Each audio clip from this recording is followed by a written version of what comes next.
Thank you, and good evening. And Andy, thank you very much for that generous introduction. I hope I'll be able to live up to it, and if in an hour, A, you're still here, B, you're still awake, and C, you're still waiting to ask those questions, I'll know we've succeeded. You may know me as the the publisher of Nexus magazine. And those of you who are familiar with it, you'll know that it's worth the read. Those of you who are not familiar with it, you can buy your latest copy on the table outside. Available at a discounted price for cash this evening. Now, the Apollo moon landings. That's what we're going to talk about. Just before we do, I just want to let you know a little bit about who I am and why I am challenging the official version. About 40 years ago, I watched the moon landings. I'm that old. 3:30 in the morning it was. Asleep on the sofa, woke up in time and watched the blurry images of somebody doing something. And it was very exciting, and I thought, wow, this is great. This is exactly what we want. What a great achievement. And for 25 years, like many people, I believed that this is what was happening, that what was shown was for real. And ironically, at one of those famous meetings in Glastonbury, an American speaker, David Childress, got up and he was doing a talk about various other things. And one of the things he mentioned was the moon landings. And he said, in a very matter-of-fact way, he said, of course you know they never happened. Not the way we've been shown. And I thought, what's he on about? And I thought, well, I was trained as a photographer back in the 60s. I worked in London as a photographer. I've used the cameras that they were supposedly used on the Apollo missions, the Hasselblad cameras. And I thought, I should be able to spot if there's a problem here. So I had a look at the pictures. You couldn't download them off the internet then. There wasn't such a thing as an internet. So I had to find various prints of the pictures, and I looked at them and I thought, yeah, I see there's a bit of a problem here. Because I know how difficult the cameras are to use, having used them myself. And I could see the high quality of the images that we were watching, or we were looking at then. And I thought, yeah, there's something weird here. And the more I looked at it, the more I discovered that there were anomalies. There were things that didn't add up. And that's what we're going to be looking at tonight. So let's just start with the basic subject. But the second part, is it fact or is it fiction? Most people will say, of course it's fact. I saw it happen, I've seen the pictures, I've heard the interviews, I've read the books, I've watched the TV. It's for real. How can you possibly fake something like that? And then you get this. And this is the ultimate arbiter, isn't it, of truth. National Geographic, 1968, this cover came out. The world's top-selling magazine at the time, 11 million copies. If anybody knew if there was a problem with the photographs, you would expect National Geographic to have spotted it. But they didn't. They published pages of photographs. Let's go back a little bit, because you do need to get the backstory to the moon landings. And this is more or less where it started. Yuri Gagarin in 1961. Life magazine cover dated April the 21st, 1961. This was America's wake-up call. America was suddenly aware that they couldn't do what the Russians had done. They couldn't put a man in space. And we all thought, brave man, wonderful, he's done such a good job. But let's just have a look at what the Russians actually achieved, because that's a key part of this. Because 6 weeks after that cover, in May the 25th, 1961, President John Kennedy got up in the House of Congress and made his famous speech to land a man on the moon before the decade is out. That was the challenge. At that point, May 1961, no American had been into space. Alan Shepard had gone up on the top of a rocket and come down again. Hardly getting into space. He'd gone no higher than the X-15 planes, the rocket planes that had been flying quite a few years earlier than that. But no American had been into space. They didn't know they could do it. They didn't know what they could do. They didn't know how they could achieve this.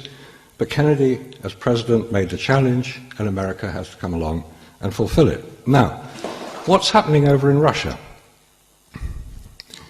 In the context of its time, we've got the Cuban Missile Crisis, We've got the space race hotting up. A little bit later, we have Kennedy being assassinated. We have the student riots at Kent University. We have the Vietnam War getting particularly nasty.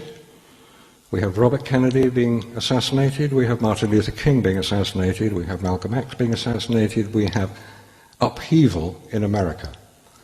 It's not a pretty sight. It's a decade of change, a decade many people grew up in.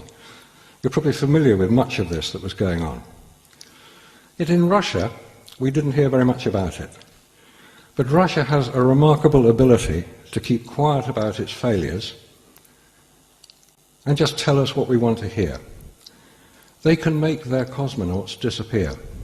The top of those two pictures, each of those pictures, shows a cosmonaut. The bottom one shows him missing in the center and slightly to the right of the bottom one. They're just airbrushed out. And the reason they were airbrushed out is because they no longer were alive. The man in the middle, in the top left, is Sergei Korolev, the originator and the driving force behind the Russian space program. He was a genius. On his right is Yuri Gagarin, the man we've all come to think of as the first man in space. No, he wasn't. He wasn't the first man in space. He wasn't even the second or the third. He was the 10th Russian into space. And we know that because two Italian brothers, my Italian's not brilliant. They were two Italian brothers. Giudica Cordelia was their name. And they were listening in to the Russian radio transmissions from their orbiting spacecraft. They rigged up some remarkable transmitters. Excuse me, I'll just get my pointer so we can see it.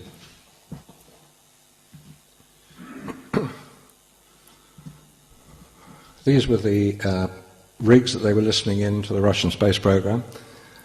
And obviously they were in Russian. So these two guys, they're quite serious about it. They're still alive today. Their sister learned Russian so she could translate what was going on. And what they were hearing, Valentin Bondarenko was one of them. He survived his flight, but he had 100% burns. He was taken to hospital. His flight was in late March, early April 1961. The 9th Russian into space was this gentleman, Vladimir Ilyushin. The name is familiar. Ilyushin, he was the son of the aircraft designer, the Russian aircraft designer. He was Russia's top test pilot. He held many airspeed records. He was basically a hero of the Soviet Union, and quite rightly he'd achieved a great deal. On April the 5th, 1961, he was launched in a capsule very similar to that of Gagarin. And after 3 orbits, he landed. Unfortunately, he landed in the wrong country. He landed in China. He overshot. He was very badly injured. He was taken to hospital. He spent many months recovering. And the reason that we know that this happened was because the Chinese, following Gagarin's flight a week later, refused to attend any of the diplomatic receptions held around the world to celebrate Gagarin's flight. Did the Chinese know something that they weren't prepared to talk about? It would appear that they did. Now, in America, we have an equally impressive character as head of the American space program, Wernher von Braun. We know him as an SS officer, using concentration camp labor to build the V-2 rockets that fell on London, back part of the war, part of the Second War. He decided, when he could see which way it was going, to get out, handed himself over to the Americans, landed up in Fort Bliss in Texas with about 100 other German rocket technicians. And that was the nucleus of the whole moon program.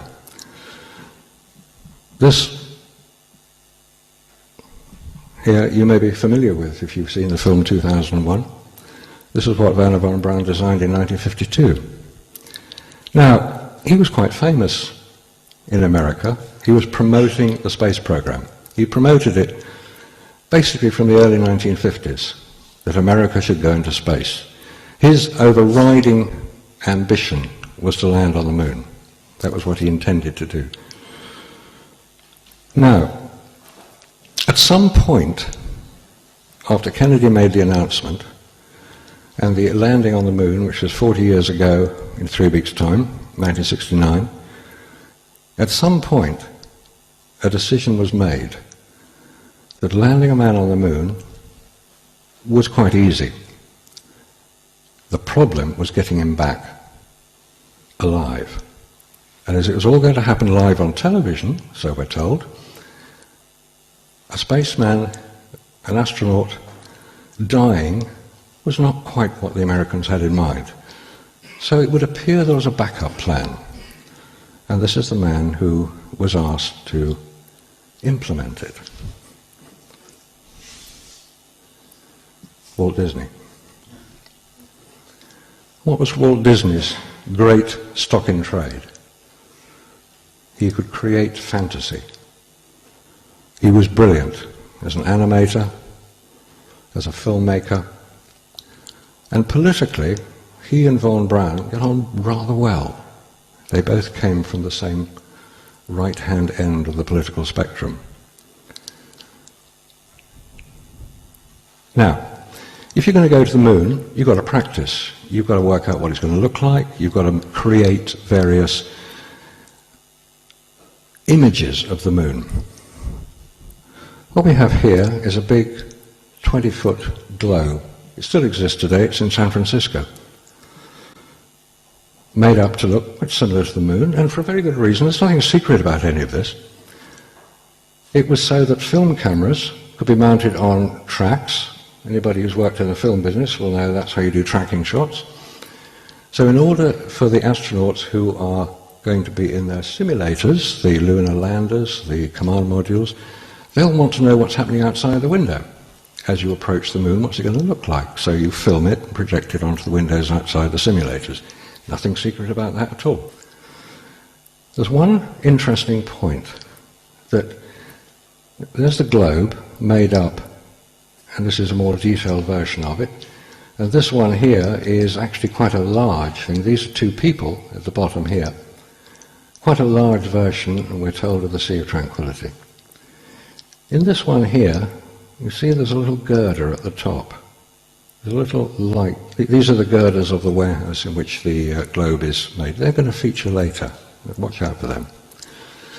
So having created the simulation sets, they need bigger sets. They need bigger simulators. And this is built, this one here, is built at Hampton in Virginia, quite near what's now the CIA headquarters. It was in order to provide the environment whereby a lunar lander could have 5/6 of its weight removed so that you could test out what it was going to be like. They also did it for people as well. Again, nothing secret about this. A lot of people knew this was going on. And this is what you would expect to happen.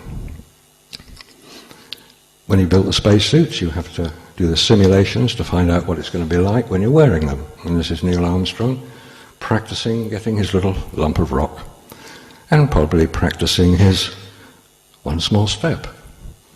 He would have recorded it, obviously. This was simulation, and all the simulations are recorded and photographed, as you would expect.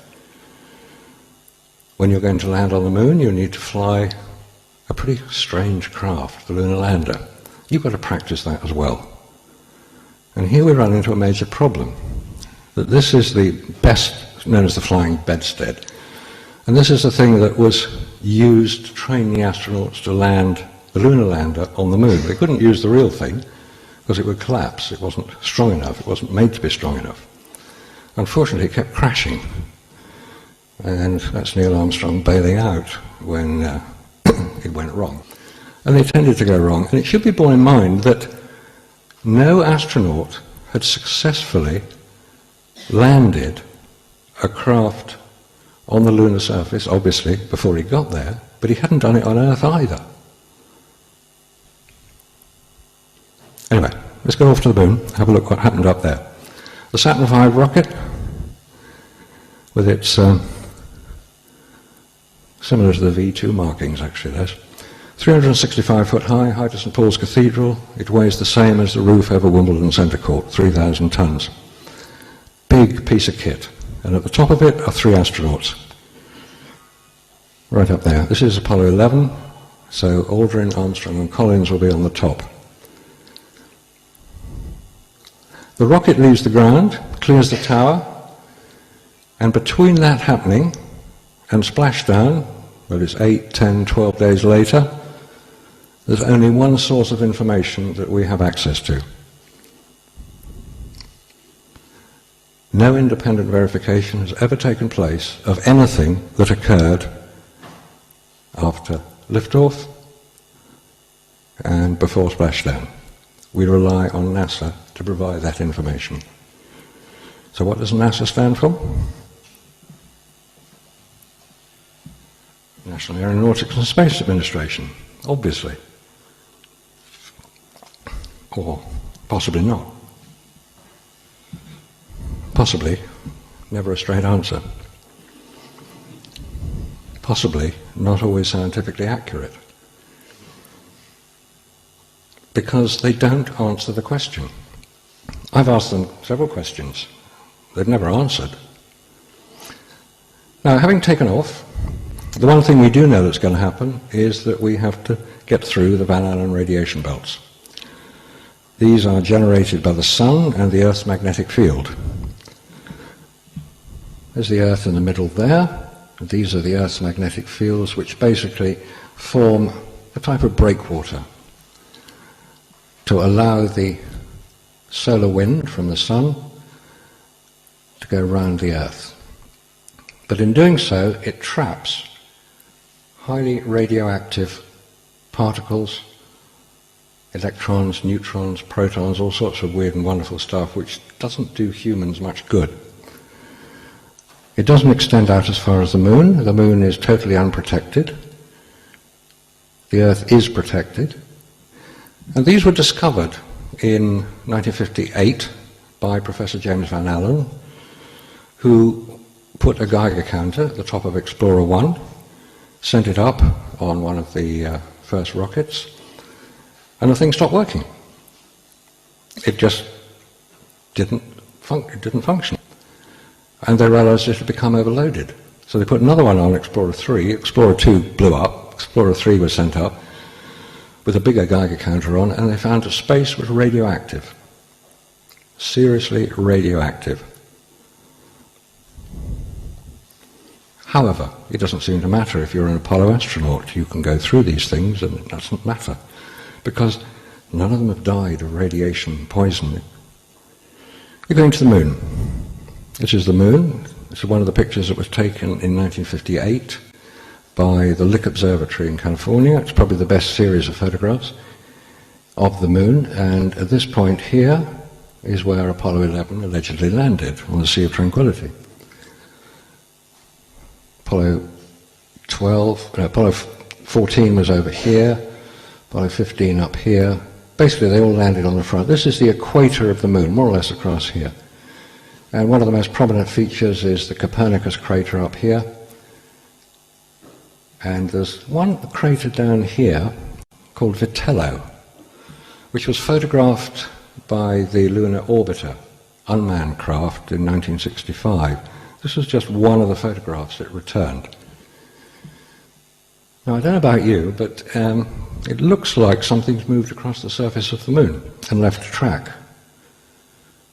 And when NASA was asked what these were, they said, oh, that's easy, they're rocks dislodged by moonquakes. Right.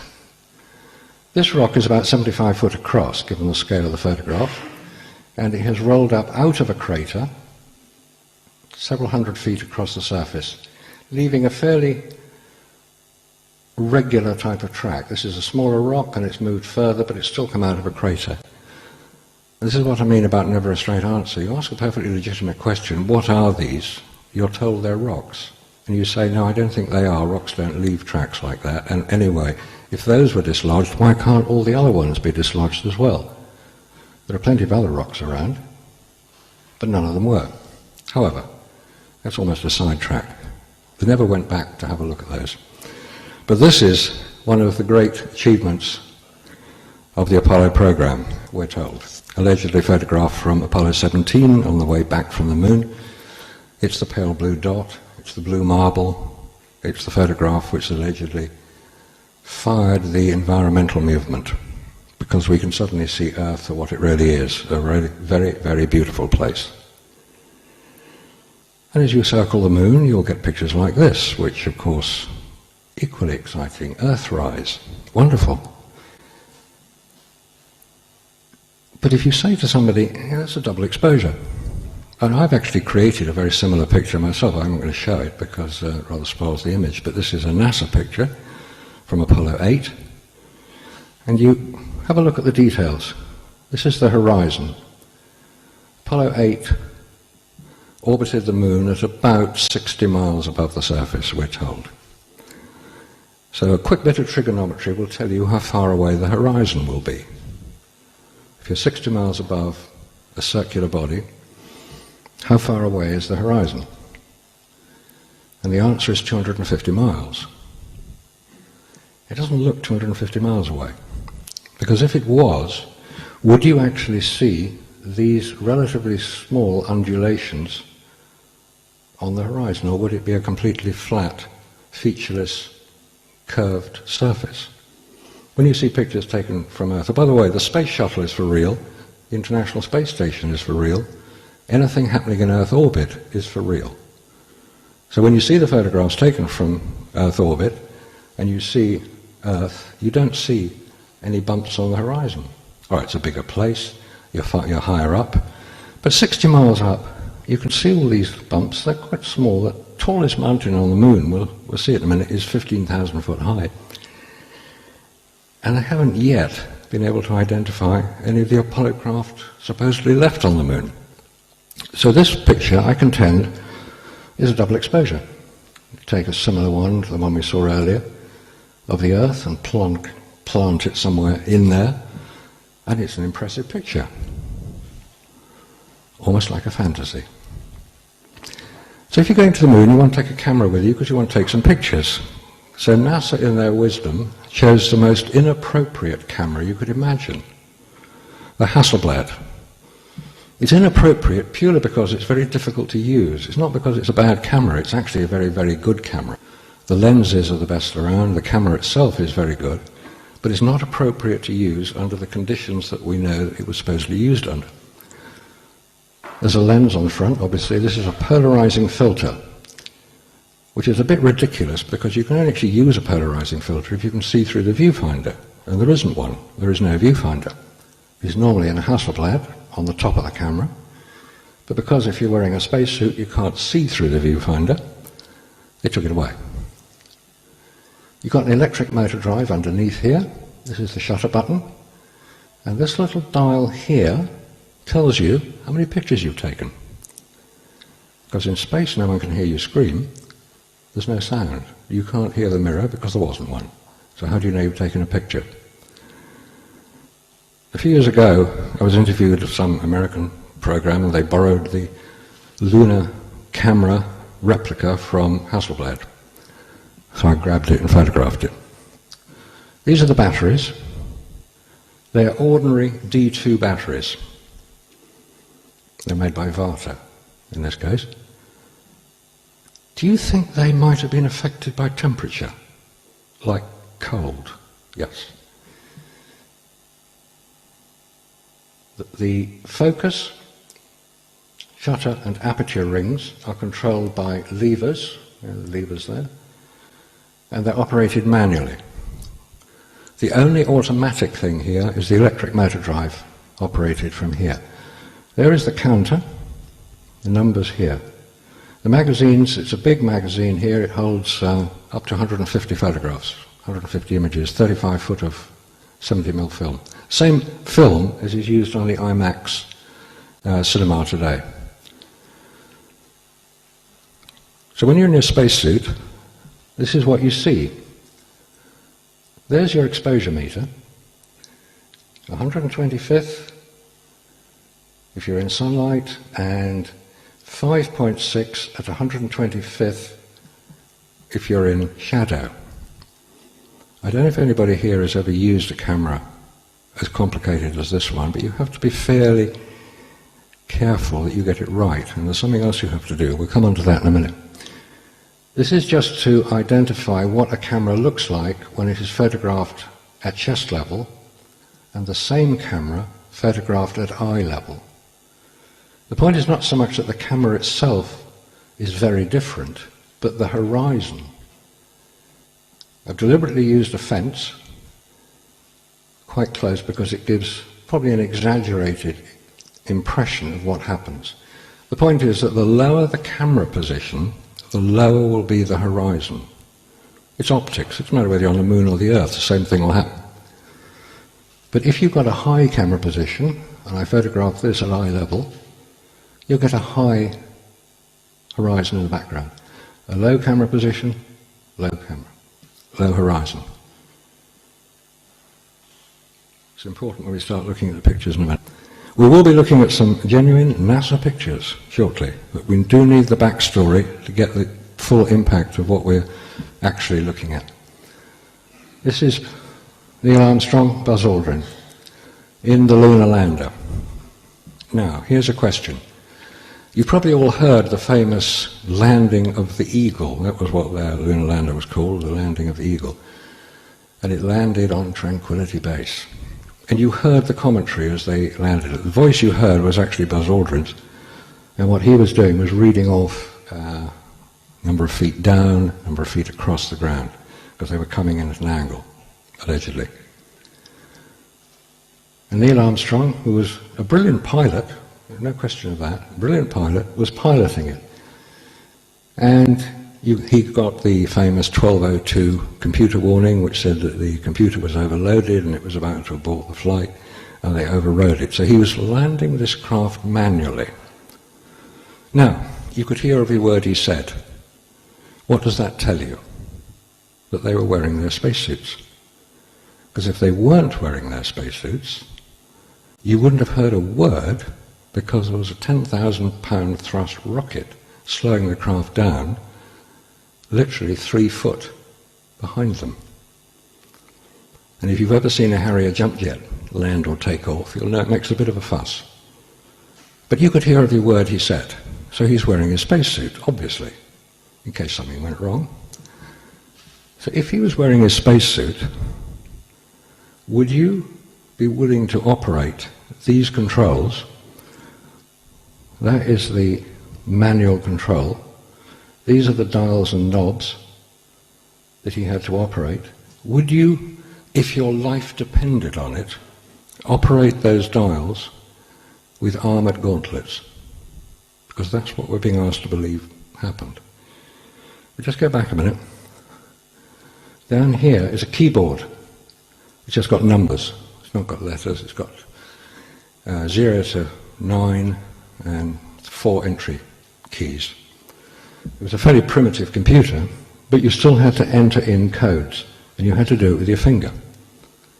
Would you operate a computer keyboard with heavy-duty gardening gloves? If you made a mistake, that was it. You never came back. I think probably not. So how did we hear every word that was said? Or was what we were listening to one of the endless simulation exercises that had been conducted over many years before July 1969? All right, we'll land on the moon, shall we? Neil Armstrong's just got out. He's taken his one small step. He's had a look round. 10 minutes later, Buzz Aldrin decides that he's going to come out as well. Now, I want you to have a look at the next 8 photographs. They're all the same size. They're all showing Buzz Aldrin coming out of the lunar lander onto the surface of the moon. The sequence in real time took 3 minutes. 1, 2, 3, 4, 4, 5, 6, 7, 8. Those are 8 photographs in sequence. None missed out. Every single one of them are numbered in sequence. They are all brilliant photographs. The center of the image is on the subject. Let's go back and have a look at them again, just very quickly, just to get an idea. Now, on this one, look at something here. Just this bit here. It's well defined, it's a triangular shape with a curved surface here. There's a large piece of something here. This is Buzz Aldrin coming out through the hatch onto the porch. The front, these are the handles of the porch. The surface of the moon over here, and the ladder down which he's going to come. Remember this. There's a shadow here. Where's that shadow come from? A shadow can only be produced by a light source. There is only one light source on this scene, we're told. It's the sun, illuminating the surface of the moon, which incidentally is not overexposed. This whole area here is in shadow. So, Neil Armstrong watches Buzz Aldrin climbing out, wriggling out on his tummy, gets a bit bored, decides to take another picture. Oh, there's the land. That's the exhaust of the descent engine. And, oh, we've taken that. I don't know, this is a rubbish bag of some sort. Oh, let's have a look at this. There's one of the legs over here. It's in focus. It's well positioned in the image. It's pretty well central. It's correctly exposed. This is directly illuminated lunar surface. And then he thinks, oh, well, okay, let's go back a bit. Oh, he's coming out. So he's jumped down onto the step. Better take a few more pictures of him. So he takes a few more pictures of him. And he comes down and gets down onto the lander. Now, those are the 8 pictures. Let's just have a quick look at detail on 2 of them in a minute. These are the 8 in sequence.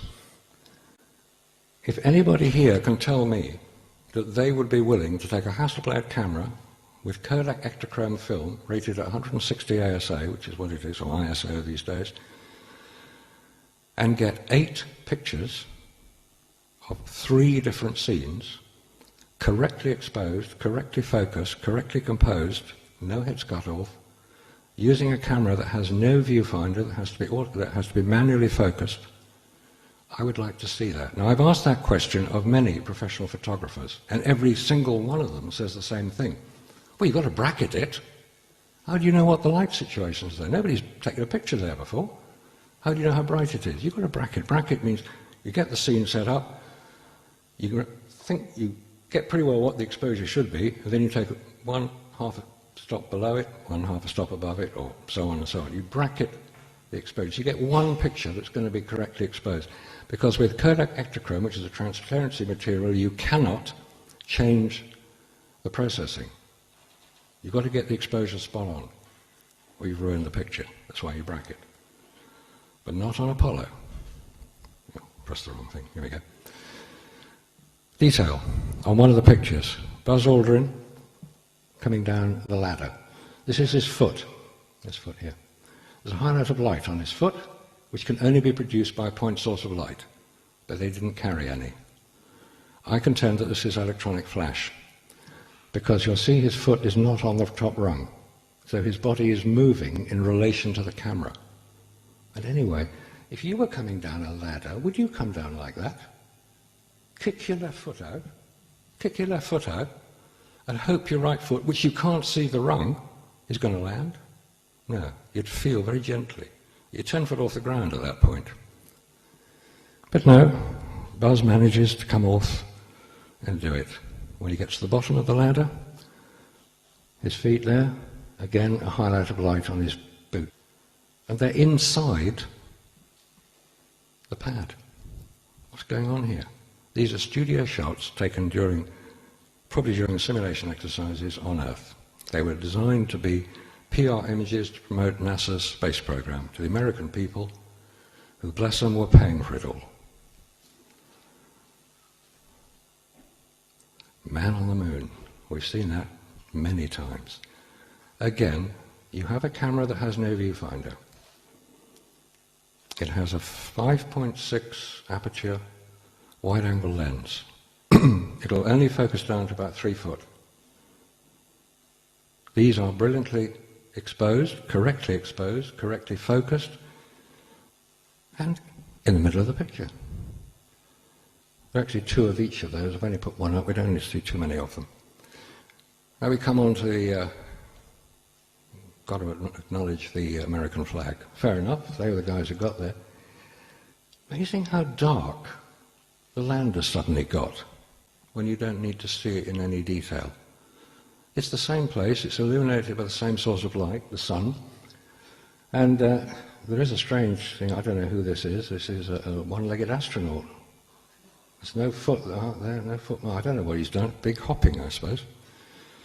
But you'll notice also that this is quite well lit up here.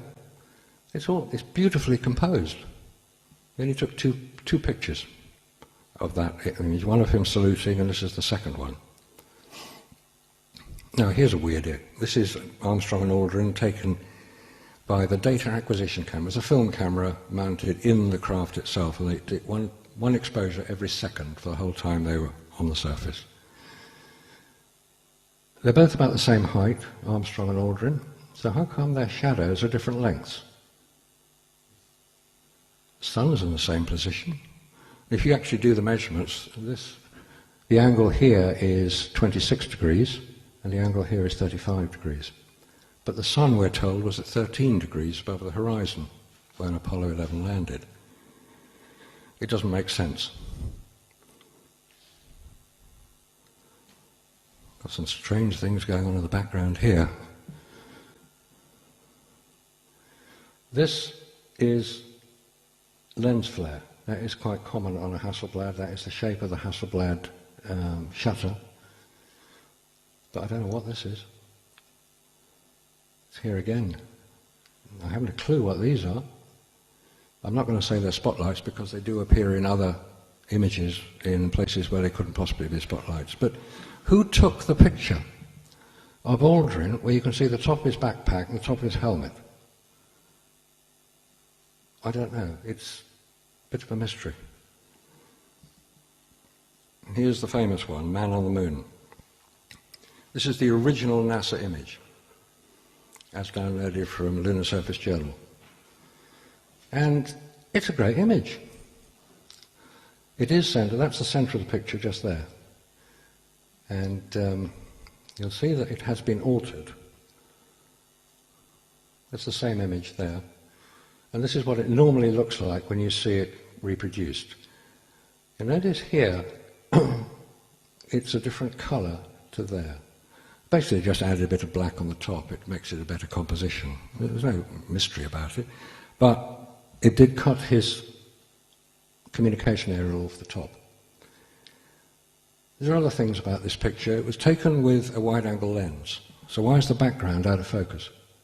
The background is out of focus here. Why does he appear to be standing in a pool of light? Here. The background, the horizon on the moon should be about 1.5 miles from an observer's viewpoint. So assuming that's about 1.5 miles away, because where they landed was pretty flat, that's what they intended it to be, it was supposed to be flat, why is the illumination level different from the foreground to the background? It's a great image in terms of what it shows, but it's not photographically correct. And being out of focus implies it was using a telephoto lens, which they didn't carry. There was only one lens on the Apollo 11, and incidentally there were 2 cameras carried, but only one was used. And the story goes that Buzz Aldrin said to Neil Armstrong, "If you're first out onto the moon, mate, I ain't taking your picture." And he didn't, because there is no photograph of Neil Armstrong on the lunar surface that is recognizable as such. I don't know if that's true or not, but it makes a good story. And here's another piece of fabrication. Astronaut Edwin Aldrin inside the lunar module after his moonwalk. Ditto Neil Armstrong. Why is one wearing a spacesuit and the other not? You'd expect them both to be dressed similarly. It took me about an hour, but I found that original photograph and the sequence in which it was taken. It was taken about 5 days earlier, on the way to the moon, we're told, not while he's on the moon. This is a NASA publication, this book. I kept the titles in. On sale at Kennedy Space Center, and it's basically a lie. It may be what you think it might look like, but it's not what actually happened. So NASA is becoming a bit of a fantasist. Moving on to Apollo 12, we have a very strange image here, very, very weird indeed. What on earth is all this? What is this? There's the lens flare. This is not lens flare. Remember I mentioned that we should have a look out for those little girders that were in the background of the globe? Possibly those are they. This is Al Bean on Apollo 12, taken by Conrad, and you can see where the sun is coming from, over his right shoulder. And his whole shadow area here is beautifully detailed and illuminated, which it shouldn't be, albeit it's black and white film, it's not colour. But let's just have a look at the photographer. There's the camera. What's his hand doing down here? It's nowhere near the camera. It's like it's a pasting job. It just doesn't make sense that that person took this photograph. You're looking down on the camera. Remember I mentioned about the height of the horizon? Now let's just move forward to look at another photograph, again of Al Bean. Look at the horizon here, the difference. Again, we have this weird stuff going on in the background, which NASA refuses to answer the question, what are they? They look like a row of spotlights. I don't know, it could be lens flare of some sort. But let's just have a look at the sequence in which those photographs were taken, similar to the ones we did on Apollo 11. And this is the actual sequence in which the photographs appeared on the NASA website. Boring, boring, pretty good. Boring, boring, pretty good. Boring, boring. I don't think so. That's not the way photographers work. That's the way fantasists work. You're expecting us to believe that the same photographer who was just taking boring pictures of this little thing here, it's called a genome. They appear in a lot of photographs and they show colour rendition. Pity it's a black and white photograph. He can do that. This is almost an identical picture to that. And then suddenly, oh, there he is, we'll take his picture here. He's got the exposure right, the focus right, the composition right. And he thinks, oh, we're going to do something else now, we're going to take another picture of that little genome here. And here it is again. Oh, he's back, we'll take another one. From another position. I'm sorry, I don't buy it. I do not buy that this is genuine photography. This is fantasy. Now we come on to some work that's been done by an American photoanalyst called Jack White, who I met, well, I've never met him, I've spoken to him on the phone. I did an interview on Coast to Coast AM in America, a 3-hour radio interview. I was sitting on my sofa on the phone and he was in Las Vegas. And we chatted for about 3 hours, all about the Apollo stuff and how it never happened and all the rest of it. And one of the people who emailed me afterwards was Jack White and said, look, I've got some pictures which will back up a lot of what you're saying. And I said, well, the best thing for you to do is to send them over to a particular website, Aulis, A-U-L-I-S, we'll get the detail at the end. And that's David Percy's website, who's done a lot of work on the whole subject. So he sent them over to him, and David Percy published whole series of these photo analysts. This is one of them. This is Apollo 12, and this is one of those strange shadow angle pictures that we all hear can't possibly happen and how get poo-pooed all over the place. But would somebody explain how, if the photographer has got his back to the sun, which he obviously has, this thing here, it's not that far away, it's the Surveyor 3 craft which supposedly landed, how the shadow goes that way? I don't get it. Can somebody explain? Because it appears to be a composite. And here are the models that are being used on Apollo. All right, let's just read it quickly. These two Apollo 12 photographs cannot photographically both be genuine. The crater at the top, there's the crater at the top, is obviously the same, yet in one photograph, the Surveyor, that's this thing here, is tiny, there it is there, and the other is huge.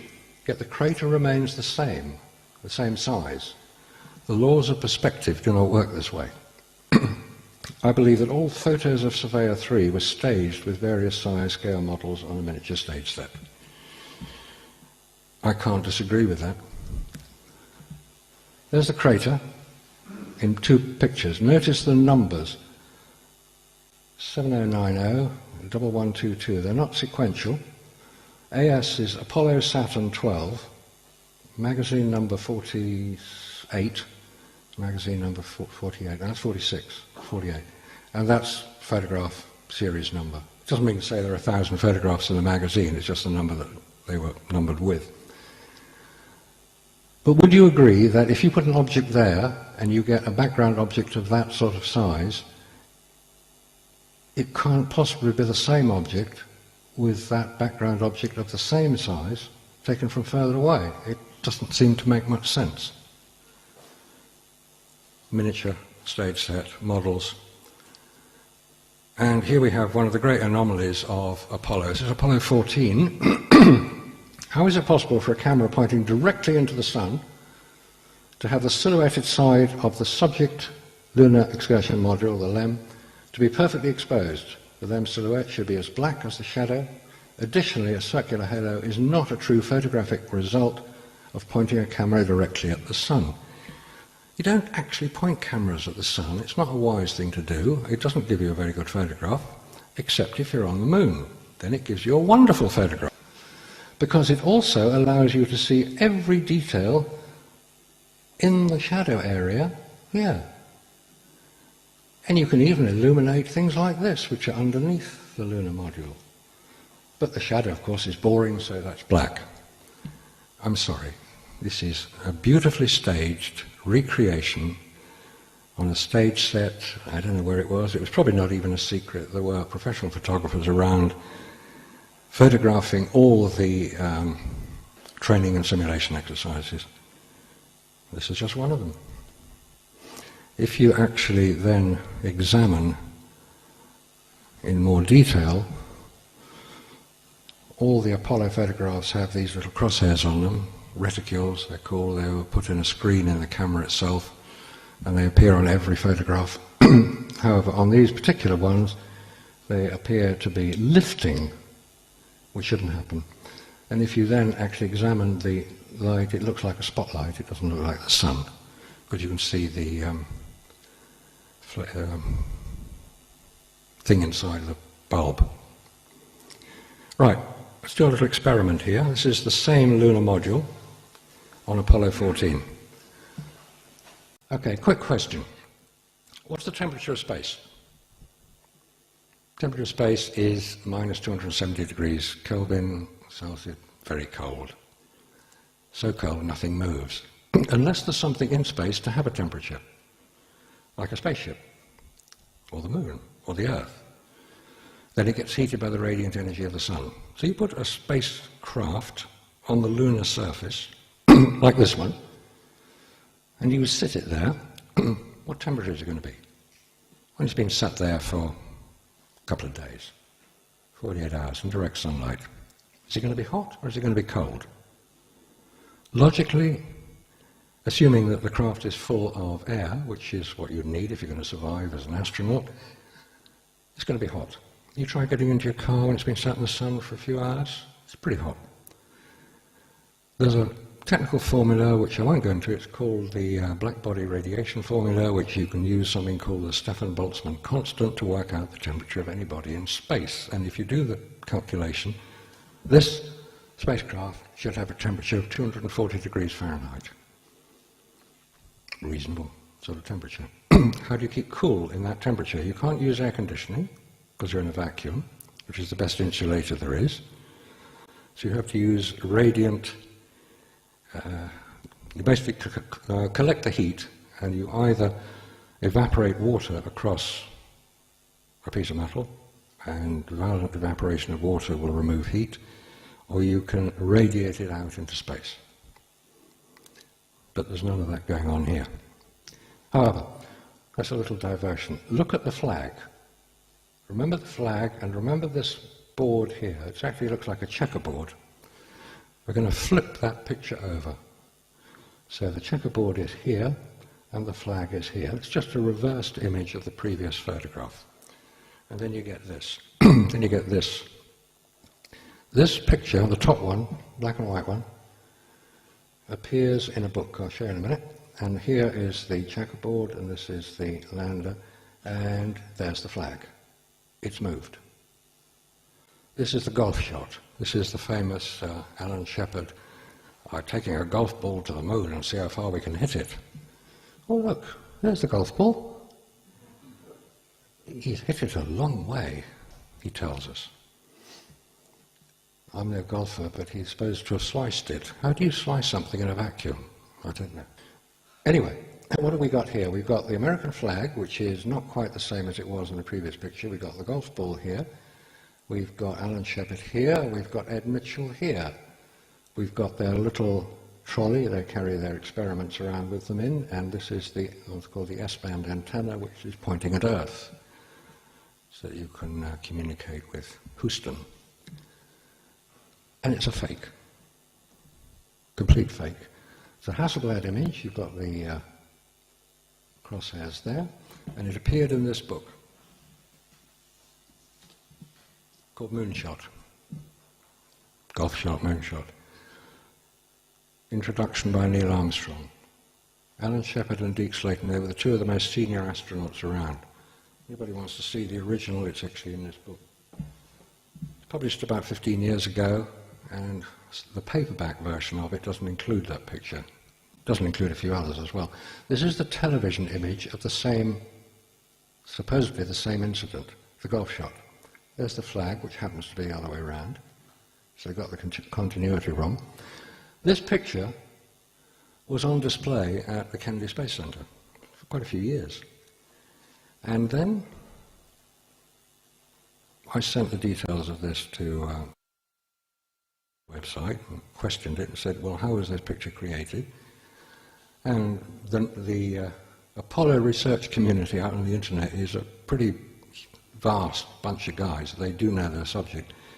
And within about 2 weeks, they come up with the answer. There are 5 different pictures. The background one was the one we saw earlier, of the reversed image of the lander. American flag was taken from another picture, which was photographed slightly differently. These are 2 television images that are just planted in. This is from another image, and the background here was extended. It's 5 different pictures.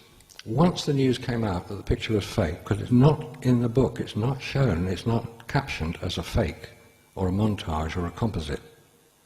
It's passed off as for real.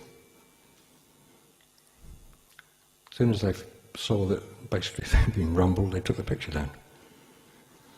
Okay, let's move on to Apollo 15. This is the landing site, Apollo 15. This is the Hadley Rill, so called because it looks like, I don't know, a collapsed volcanic tube is what we described as.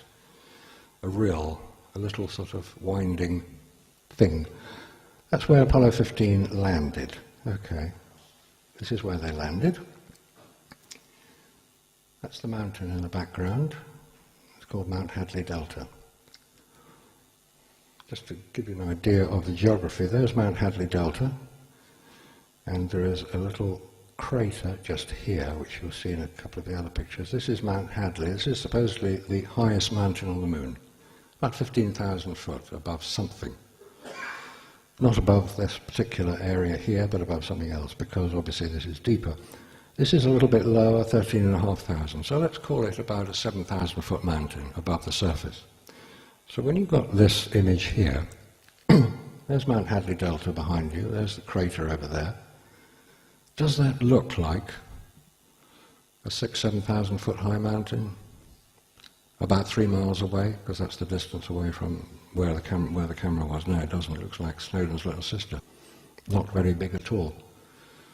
There's a straight line across here, there's another one across there. It's almost as if the foreground, which is very detailed, is not the same as this. They're using cameras which have some of the best lenses around. They're not getting any detail. Now here we have an even weirder situation. These are the 2 Apollo 15 astronauts, Dave Scott and Irwin. I know he's Dave Scott because I think he went out with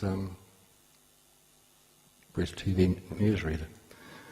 Right, Scott and Irwin photographed each other standing by the flag. To take the photographs, each must have had a camera on their chest plate. Right now, notice the picture numbers. AS-15 88 11863 and AS-15 88 11866. There are only 2 pictures between these two, so it's on the same roll of film. The resulting photograph shows Scott, here, with a camera on his chest, here, as Irwin takes his picture, obviously with another camera. But when Scott photographs Irwin, Irwin has no camera. Where do you put it? Did he drop it? Or what? Or is it yet another of those supposedly in sequence photographs which they forgot the continuity? They're both supposed to have had cameras.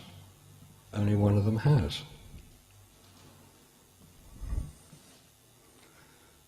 This is just to show that they've got EVA2 and EVA, extravehicular activity 2 and 3. They did 3 journeys out in their craft. You'd think that the foreground that was in place after the second one would be fairly similar to the one that followed the next day, but no, it's not. The photographs look pretty similar, if you like these points to join up.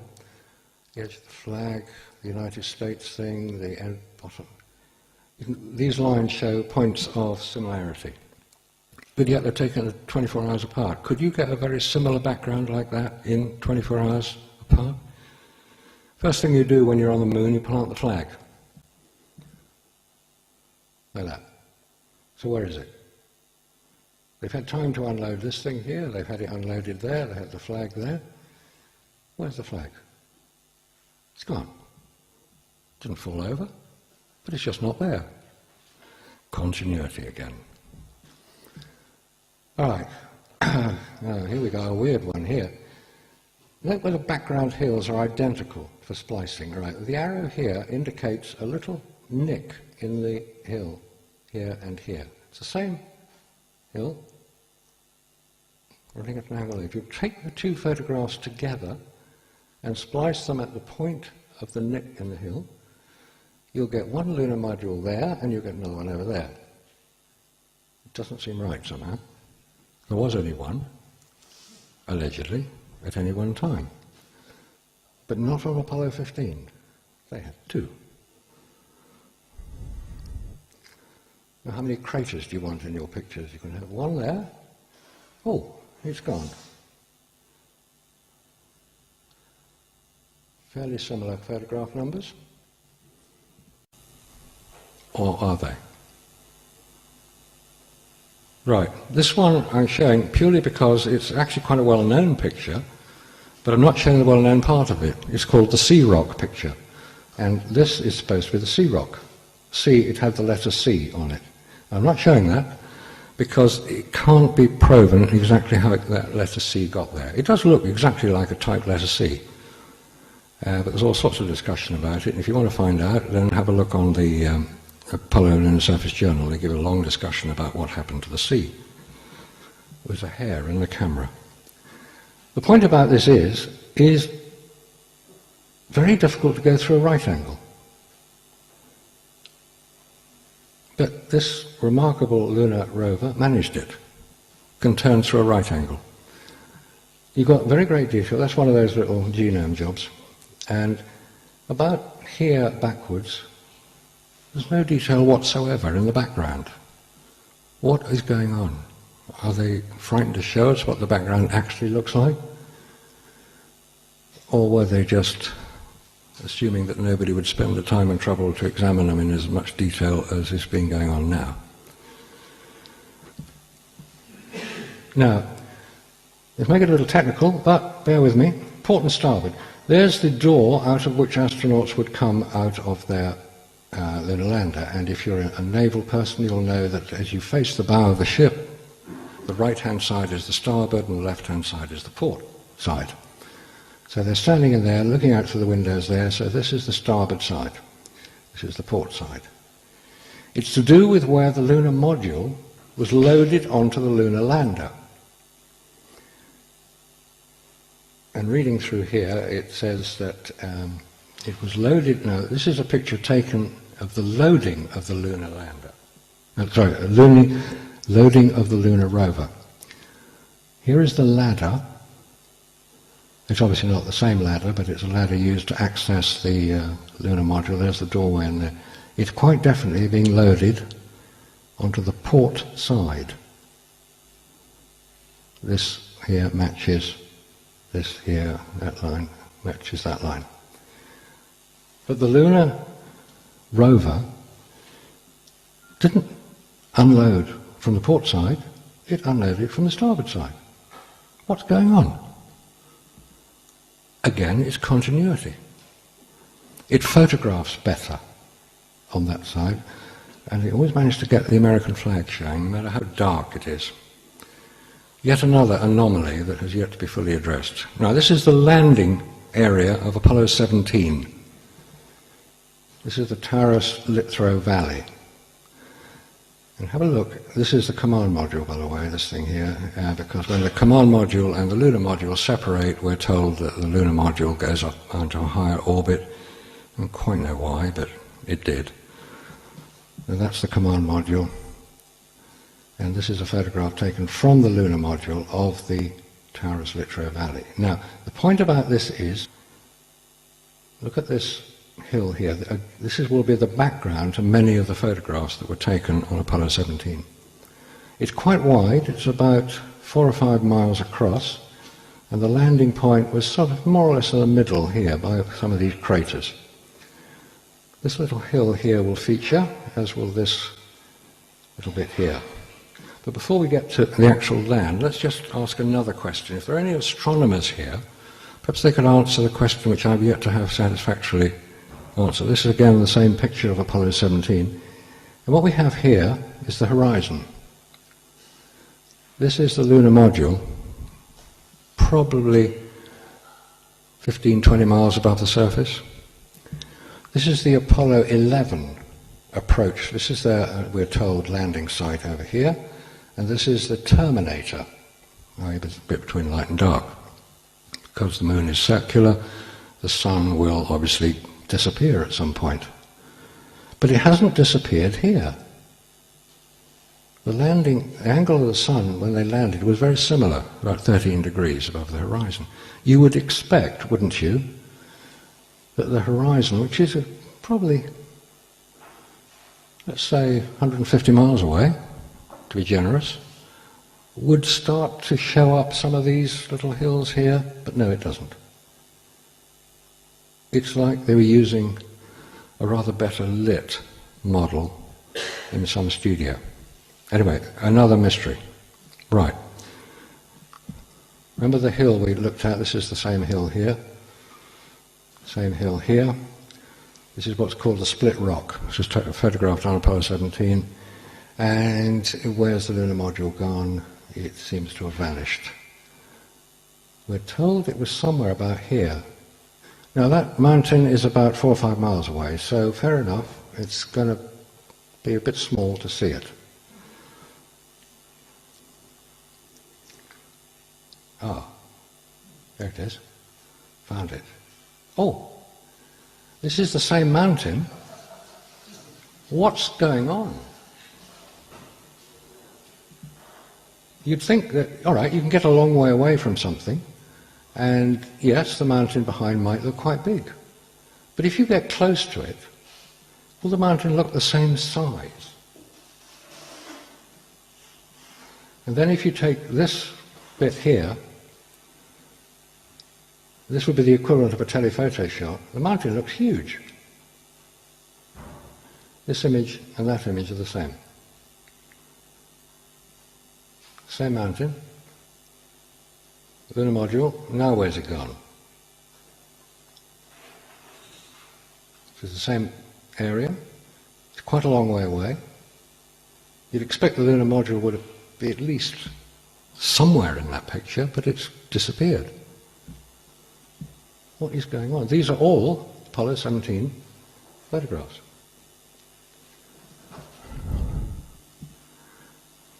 And you put a lunar module on the lunar surface and it's lighter than air. It leaves no tracks. None at all.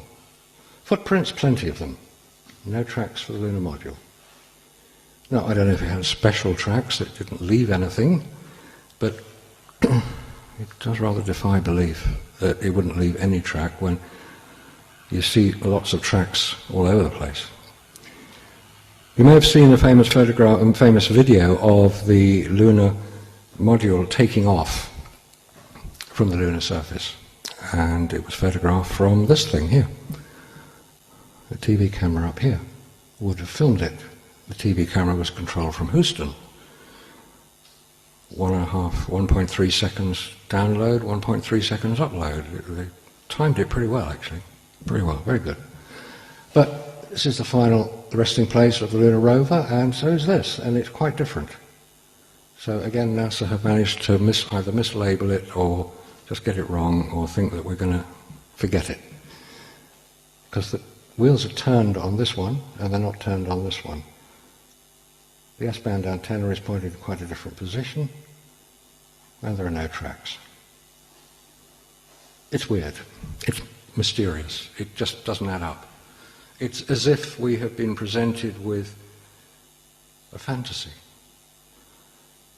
And it's very easy to persuade yourself. I was very nearly persuaded. I looked probably at several hundred, if not a couple of thousand, if not more than that, of the 17,000 Apollo photographs taken on the lunar surface. They're all available on the internet. And if you go through them in sequence, which you can quite easily, you go through them in the sequence they were taken in, and most of them look pretty good. That's the sequence you would expect, until you come across some of the ones that we looked at earlier, and it destroys this whole concept. It's almost as if it's been slipped in. Now, so is it fact or fiction we're looking at? When I do presentations like this, I'm normally asked three questions. Why didn't the Russians blow the whistle? Well, where did they get the rocks from? And they put reflectors on the moon, so they must have got there. Those are the three major points that come up. Let's deal with them. The Russians. Sergei Korolev had died in January 1966. That middle picture is Yuri Gagarin's lunar capsule, orbit capsule. He was never photographed in it. He was never photographed getting out of it. In fact, when he was found, he was in his parachute costume, and it landed in the training ground that he trained as a parachutist. There is strong evidence now that Gagarin did not complete the orbit. He was chosen as a PR, for a PR stunt, basically, to beat the Americans. The next picture of Yuri Gagarin is him 6 years later, just before his fatal accident when his plane crashed. His body was never recovered. His wife, when awarded the Order of Lenin, the highest award in the Soviet Union, refused to wear it. The Russians have a backstory which is only now becoming available. On April the 12th, 2001, Pravda, which means truth in Russia, whether you believe they say the truth is another matter, Pravda made an announcement. They said that Yuri Gagarin was not the first Russian into space. There were 9 previous ones, starting in 1958. So the truth has come out of Russia.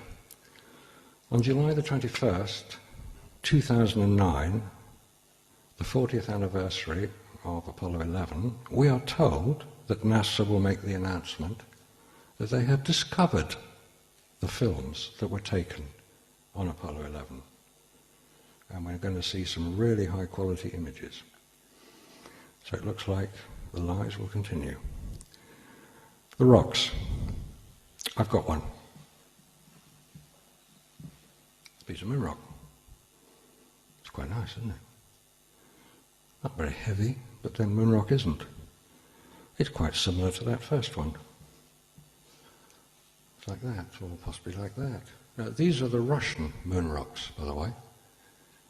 These are American. When you're asked to consider moon rock, you'll think of something like this. A piece of rock, gravel. Breccia it's called. Accumulation of melted minerals. It's not a piece of moon rock, by the way. It came from Sicily, from the volcanoes out there. Now, how would you know that this moon rock came from the moon?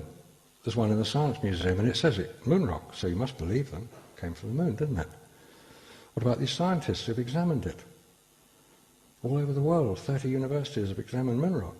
They don't get rocks like that. They get a little bit of dust. Quarter of a sugar lump size, ground up. 840 pounds of it, we're told, exist. I've never seen it.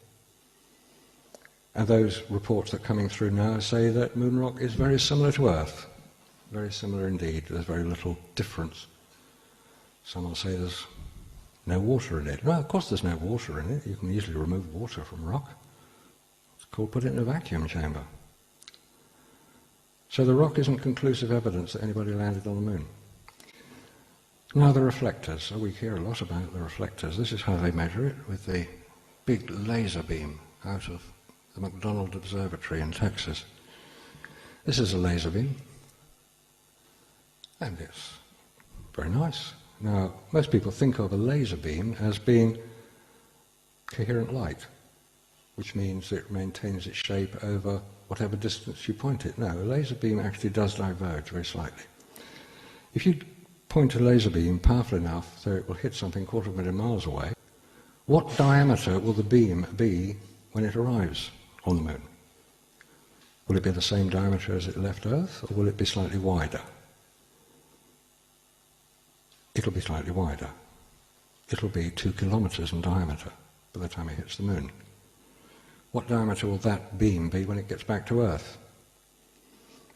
The figure normally quoted for a reflected laser beam of light is 6 photons can be collected from a dish about 100 foot across, i.e. it spreads.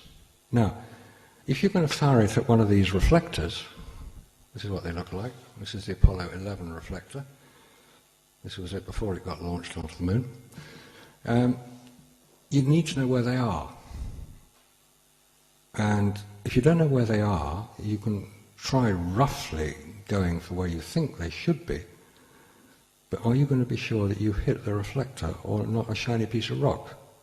Because we're told the lunar surface is very shiny. No, not particularly shiny. It's about the same reflectivity as tarmac. So, do we actually know that reflectors are needed to have a laser beam fired back to Earth? No, that's not necessary. We're firing radio beams and radar beams off the moon since 1961. It's no big deal. So, Russians, no, they wouldn't actually blow the whistle because they were dependent on America for wheat as well. In the late 1960s, they'd had a drought. Americans were supplying them with wheat. The rocks, no, not particularly conclusive evidence that anybody's collected them from the moon. Could have been collected from anywhere, really.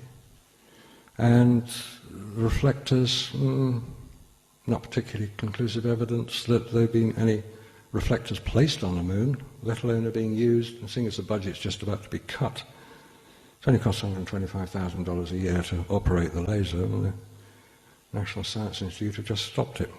So that's how important it is to America. But the three things that are essential to understanding Apollo are the temperature of space, we've discussed that already, it's very cold. The vacuum of space, there is no pressure in space, that's why there's no water on the moon. The Lunar Reconnaissance Orbiter is going there, it's actually there now, it was launched last week and it's there now, and it's looking for water. They won't find it because what does water do in a vacuum? It evaporates and it just disappears. But the real showstopper of space is radiation.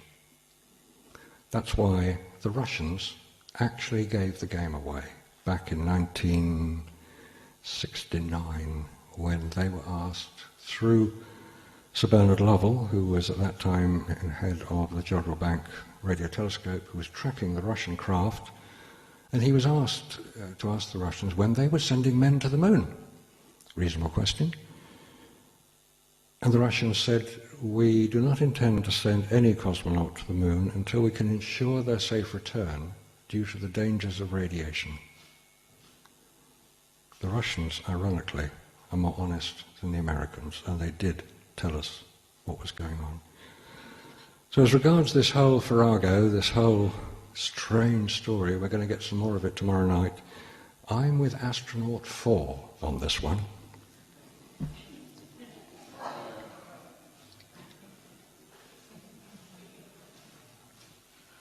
Thank you very much indeed. I appreciate your attention.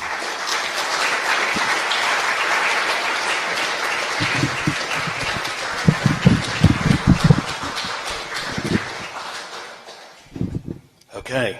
Questions? Does anybody have a question? Yes, gentleman in the middle there. Yeah. If you could speak up, that'd be good. Okay, sorry, I thought it was very interesting. I thought a lot of what you said about photography was a bit weak. I mean, I think of Mundane's explanation for most of what we thought were anomalies, but my question actually is about radiation, which I thought was very interesting. Now, specifically, could you give us some statistics about how, if you spend a day outside the Van Allen belt, how much does that equate in terms of, I don't know, relative to a chest X-ray, for example? How dangerous is it? Could you give us some figures on that? Okay. The question is about radiation, and in relation to, say, a chest X-ray, what would it be like to go outside the Van Allen belts? Is that fair enough? Is that the question? Okay. I can't actually answer that because it's very hard to get reliable information. If you ask NASA, if you look on the NASA website as to what they will say about the radiation, they will say, well, the rockets went through it pretty fast. It was the equivalent of about a chest X-ray, given that they were traveling in an aluminium can. And once they were through, there was no danger, implying that once you get beyond the Van Allen radiation belts, there's no danger at all. That was the implication. The other is the circular argument that is always used in this case, which is to say, well, obviously if they got there, they couldn't possibly have been affected by radiation because they're all still alive, or they were at the time. And that's a circular argument, which says that they must have got there. Now, either they did get there, and the danger of radiation is not nearly as severe as we're told, but then how do you explain the IMAX film camera crews who were using the space shuttle to ferry the cameras and the film up to the space station to film the construction of the International Space Station in 2001? They were using the space shuttle to go up there, and they actually said we could only use the magazines unprotected for 2 minutes that was allowed for the filming, because each magazine held 2 minutes of film. Then we had to get it back into the shuttle and protect it from the dangers of radiation, damaging the film. This is below the Van Allen radiation belts. And they actually put their film camera, the magazines, in between the water containers. Water is a very good protection against radiation. It's not quite the same as saying that it's dangerous for a human being to go up there. You take a piece of photographic paper and stick it in this light. It ain't as up you, but you're certainly going to do something to that paper. We're not talking about the same level of radiation at all. What, on Earth? No, you get a film. If radiation will go through the can, then the exposure of the film That's trivial compared to your saying you can't approve of an radiation belt and survive. Yeah. They're not of the same order. No, possibly not. But okay, when you buy a roll of photographic film, any photographic film, whether it's print film or colour film, it will always have a use-by date on it. Okay, now why is that? Because film is not biological matter. The reason is that if you keep it for a long time, in your sitting room, if you keep it for 10 years, you can't use it. It's fogged. Levels of radiation, even down here, are such that photographic film is affected by it. My point is that if you go out beyond the protection of the Van Allen belts, which are quite severely radioactive, it will affect photographic film. And none of the photographs we saw there had any radiation damage at all, which can be easily seen. It's basically a misting of the film, a fogging. And Weak recollection. Can you speak up? Sorry, my somewhat weak recollection of the physics of the upper atmosphere and beyond is everything to go by. Most of the Van Allen belt is alpha and beta. It's not gamma. right. You're not going to get a lot of damage to the tissue. Are you sure of Alpha that? and beta is not going to do you a lot of damage. Are you sure of that? Alpha can be stopped by a sheet of paper. Are you sure that that is all there is in the Van Allen belts? There is gamma, but there's not a lot of it. It's cosmic rays, but they ignore human flesh Okay. and Earth, for that matter, most of the time. This is one of the problems of getting information that we can all agree on. When Professor James Van Allen sent his Geiger counter up and it registered extreme radioactivity, what was he measuring? It depends on what it was set to measure. It depends on what it was set to measure. If it was Well, set to measure alpha or beta, rather than gamma rays, And that, well, basically he sent the Geiger counter out. It's the same Geiger counter as you would put into a nuclear reactor to see if it was safe to walk in it. It would measure radioactivity. Now, if somebody comes along with a Geiger counter and says, yeah, here, this thing's just gone off the scale, I'm not going to say, well, let's have a picnic. I'm going to say, let's get out of here.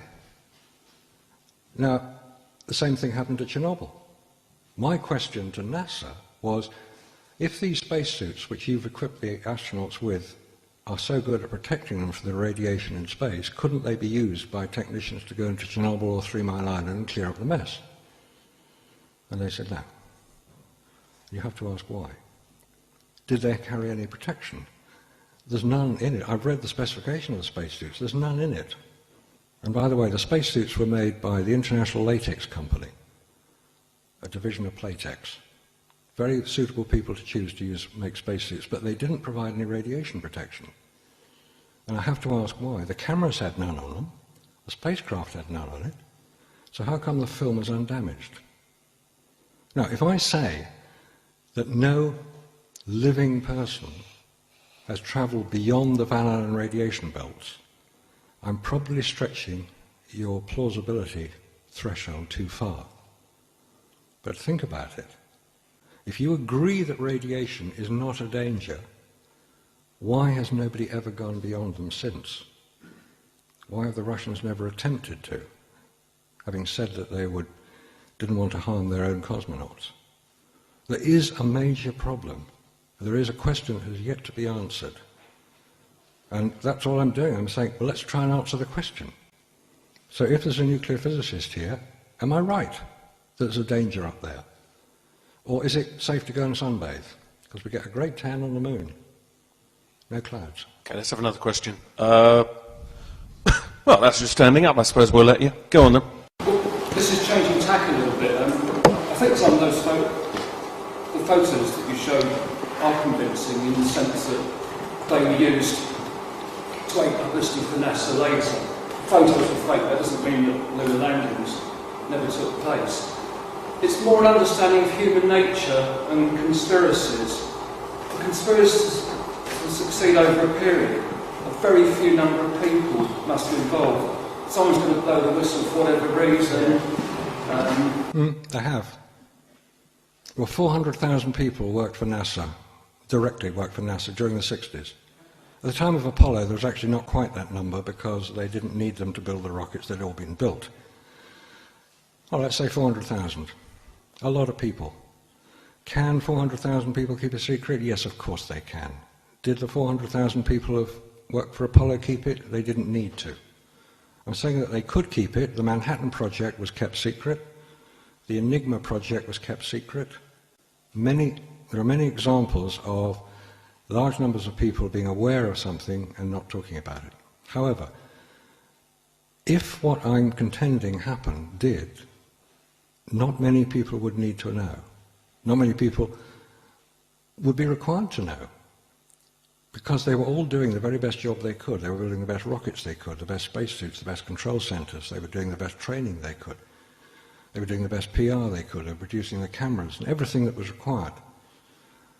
The point I made there, as soon as the rocket cleared the tower, that was in Florida, the next thing you know is that Houston, in Texas, 1,000 miles away, take over. If you've ever seen the Mission Control Center, if you've ever been in there, the only thing we ever see of it is the control room, where all the television screens and the important-looking people are saying yes, up and no, up and all the rest of it. What you don't see are the computer banks behind there, running the simulated programs alongside other programs.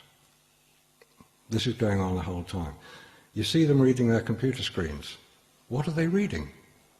What are they actually reading? What we think they're reading is direct transmission from the command module or the lunar module. No, they're not. That's not what they're reading. They're being fed information. You see the pictures, man on the moon, Armstrong walking down. Was that real? I can make a very strong case for saying it was recorded many times. That he actually had to say the line several times. He kept fluffing it. He wasn't an actor. That's why you never see his face. You know, I can go on, it doesn't really matter. The point is that there are anomalies which have yet to be properly addressed. Now, you may have seen the program NASA Triumph and Tragedy last Wednesday. And it was a brilliant program. All the astronauts were there. Totally convincing. We're going to get another dose of it tomorrow, and I shall watch it again. It'll be totally convincing.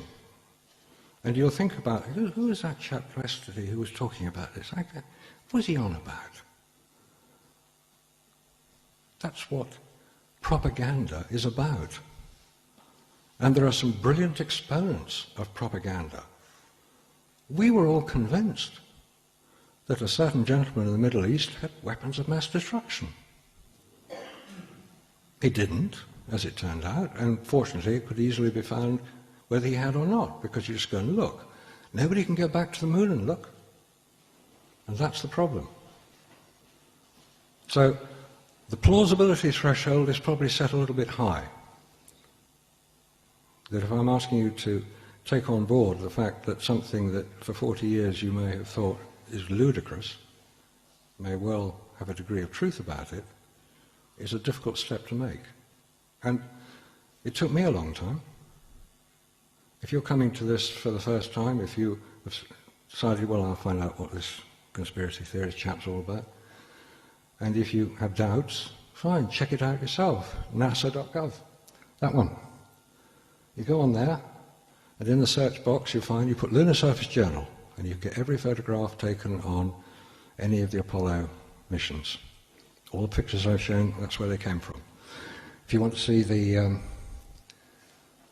it doesn't show up very clearly, it's Aulis, aulis.com, aulis.com, if you want to check some of the photo analysis and the stories.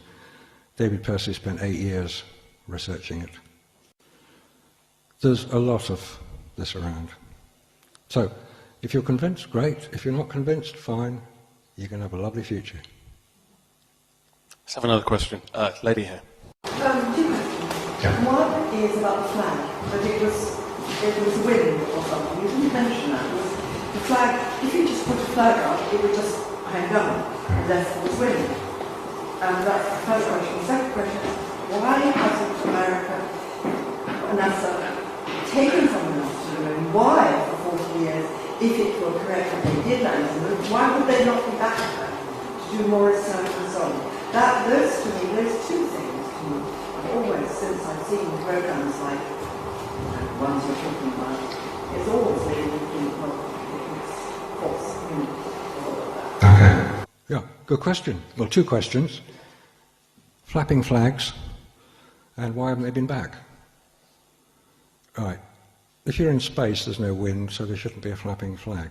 There are 3 points usually that people will bring up to discredit those who might question NASA's achievement, which is, one is there are no stars in the sky of the pictures. Well, of course there aren't, because the camera wouldn't record them. The film isn't sensitive enough, and the shutter speed to record the fully lit foreground will be too short an exposure to record stars. However, there's another point about stars I'll come back to. As far as going back is concerned, in 1492, Columbus discovers America, or rediscovers it. There are people already there, as far as the Europeans are concerned. 30 years later, Spain is in charge of Central America. 1785, Captain Cook discovers Australia, or rediscovers it. 30 years later, Britain shipped its prison population out to Australia. So it's no big deal. 1969, man lands on the moon. 40 years later, he hasn't been back anywhere near the place. And he won't be back for another 15 years, present rate. Was it that hard to get to in the first place? Not if we're going to believe the technology of the 1960s. Was it hard to get to the moon? Not if you've got some great fantasists involved who will convince you that these things are possible. So, does that answer the question? Not the flag. Oh, no, oh, sorry, not the flag. Okay. Different views of it, but in both cases, it was moving with wind. Okay. Otherwise it wouldn't be. The only film, well, I stand corrected on this, but the only film I have seen of the flag allegedly moving is when the astronauts are actually holding the flagpole and trying to get it into the ground, and they're twisting it, which means that the flag moves. It's still not be possible for the flag to be seen like that. We There was live in the seafront, and Yeah. we're opposite the flag. But when there's no wind, the flag is making literally going like There was a metal pole across the top to hold it out. There's a metal pole. It's basically suspended from a horizontal pole and a flagpole. So the horizontal pole is on the flagpole. But when it's twisted like that, it appears to flap. But I've never seen the flag move if nobody's touching it. But I stand corrected. Maybe there will In be the some. video, I'm just saying the video, it does flap for a while after they take the handle, but that is absolutely Newtonian physics. Oh, yes. The things carry on. Yeah. In fact, you go until something else stops them. There's no air to stop them. Yeah. So it just carries on flapping. And eventually just loses its own energy through friction with gravity and comes to a standstill. Yeah. But it behaves absolutely as one would expect a flag to flap as you twist the pole and then release your hand when there's not a lot of air. I think Walt Disney knew that as well. But that's another Do story. we have a question from this side of the room? Because it's all been this side. For no... Yes, Dirk. Dirk Campbell. Have you ever managed to get hold of your TV footage? Yeah. I've seen a lot of TV footage. So the original TV footage that was supposedly being back from the moon? Yes. Right. And there's a question I would have on that, but I don't know the answer to it. My question would be, did everything behave as it should have done in 1/6 of the Earth's gravity, like dust coming out of the Earth? To be honest, I don't know what things will behave like in 1/6 gravity, because I don't think I've seen it. Well, you should have seen it, because it was on the TV footage. That's what we're told. That's what I mean. But could this be somebody's idea of what 1/6 gravity will look like? Now, there's a point which is not generally very well known. When the first training of astronauts was taking place here on Earth, they were all suited up and they were trained underwater because it gave the appearance of weightlessness. Or they could weight themselves down so they would have a very small amount of weight. But if you're trying to walk in water, you walk quite slowly because of the resistance of the water. And there is evidence that some of the first Russian EVAs, extravehicular activity, in Earth orbit were actually filmed underwater and projected to show them in space.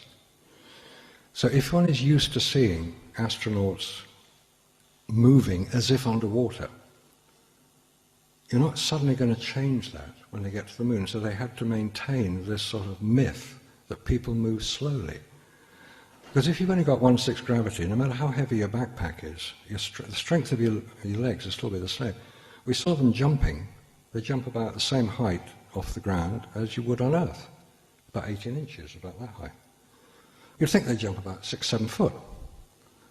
When Alan Shepard hit his golf ball, you'd think it would fly out of sight. Went about 50 foot. Well, he wasn't a very good club, admittedly, and he wasn't Tiger Woods, but he didn't hit it very hard. What's the explanation? The explanation is that it is what we have become so used to. I mean, the official explanation. Well, How come his golf ball only went 50 feet? How come they could only... oh, they joke about it and say that he didn't hit it very hard. But you'd expect, take anything on the moon. If you get one of your hammers or anything and throw it, but you're in a pretty bulky spacesuit, you should be able to get it quite a distance. But no, they didn't seem to be able to do that. There's a lot that doesn't add up. But because we want to believe that man has achieved this great goal of landing on the moon, and he did it, and there was no danger, nobody died, even though Nixon had a speech specially written if some of them did die. They've gone in peace for all mankind, they're there resting forever in eternity, all that nonsense. He didn't have to use it. There's another point. When you're coming back from the moon, we know how dangerous re-entry into Earth orbit is, because we saw what happened to the space shuttle when it breaks up. It disintegrates. Coming back from the moon, you've got to come back much faster. And you're coming at a much steeper angle. If you don't get that angle spot on, you've got no second chance. You either bounce off the atmosphere and go into orbit around the sun, or you burn up. You've got 40 miles, and that's your corridor. And if you don't get it right, sorry, you're toast. Apollo did it 9 times. Apollo 8, 10, 11, 12, 13, and so on. Right. When they landed, when they got picked up, and there's a picture of the splashdown. It was Apollo 13, actually, that splashdown. They landed with an average of 3 kilometers of the ship there to pick them up. What chance of that? As every single one of them landed within 3 kilometers. I'm sorry, it just doesn't add up. But if you're in a B-52 Stratocruiser or one of these big freighter jobs, and you heave them out the back, you can probably pinpoint your landing point pretty accurately. Now, I'm not saying that's what they did, because there's no evidence for it. But it's a possibility you have to look at. Somebody at the back's been waiting for ages, yeah. I saw Richard Hoagland some years ago doing a talk, and he worked on NASA. I'm sure you know about his theories. I'm just wondering if he's suggesting that there's a lot of structures over there, life, moon base already. There's a lot of technology that hasn't been shown. Questions about Richard Hoagland. I don't know if you're familiar with him and the work he's done, and Mike Barra of enterprisemission.com, if you want to check it out. Richard Hoagland has a very strongly held view. He did work for NASA, he worked for Walter Cronkite, as he keeps telling us. He's a respected journalist and author. He's written several books. The most recent one is The Secret History of NASA. It's a good read. His view is that we did get to the moon, and that NASA are suppressing the real information that was discovered there. That there are ancient structures on the moon that are visible in the back of some of the photographs. If you enhance them and manipulate them, you can see these structures. Yeah, I've seen them. I've seen the photographs that Richard Hoagland has produced as evidence for this, and they're quite persuasive. And he argues it very strongly. He makes a very strong case for saying that the moon, not now, there's no structures there now, but there are photographs. Once they got there, they photographed the structures, and they were ancient, huge, made of glass and steel. I think what he saw is what I pointed out in the background of that globe. It was the structure of the warehouse in which the photographs were taken. Now, that's not been considered, and it's a bit ludicrous, but there's more and more convincing evidence coming out as people are investigating some of the simulation photographs which are known to have been taken, there's no secret about it, and matching them up with lunar photographs and saying, look, the background is the same. There are lights, there are girders, there are lines in there. That may be what Richard Hoagland is saying. I don't know if that's true or not, but it's certainly worth looking at, and he makes a very strong case. Marcus, do you want to say something about the Ed Mitchell claims? Ed Mitchell, of course, was one of the astronauts who's claiming that they did find evidence of ETs on the moon. Oh. This is an astronaut. Have you got anything to say about that? Well, yes, it goes... there's a famous story about Neil Armstrong, whose reported conversation to Houston was censored, for want of a better word. And the conversation goes something like this. Houston, which is what you call mission control. Houston, they're big, they're looking at us, they're over the ridge. My God, their technology, they could destroy us. Words to that effect. He's looking at UFOs, watching them on the moon, and compared to them, their craft is puny and insignificant. That's the story. Ed Mitchell says similar things, that this ET is out there, but we're not allowed to talk about it, because it would disturb too many people to consider that we're not alone. He's a man Ed Mitchell has spent his life researching that type of consciousness.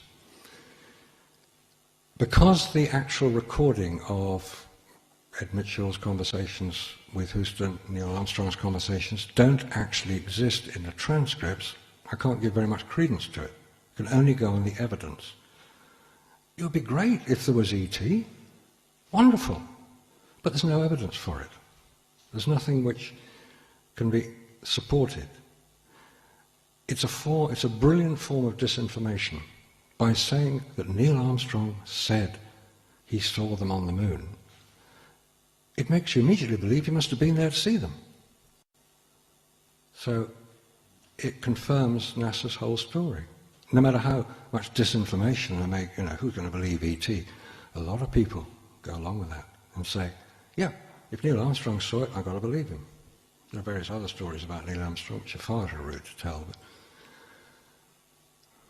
no. But do watch out for the disinformation.